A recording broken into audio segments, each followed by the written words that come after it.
Hey you, and welcome to this video where I will help you out how to unfollow everyone on Instagram at once.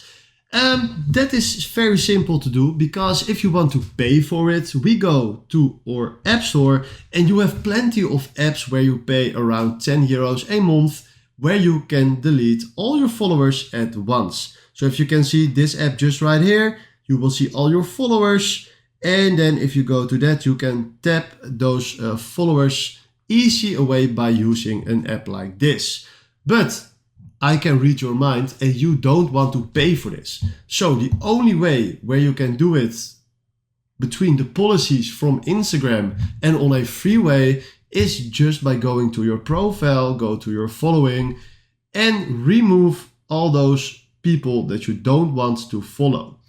You can do this by 200 followers a day, otherwise Instagram will maybe ban you or block you, so keep that in mind. And these are the two answers on your question how you can remove all your followers at once. Alright, maybe this is not what you were.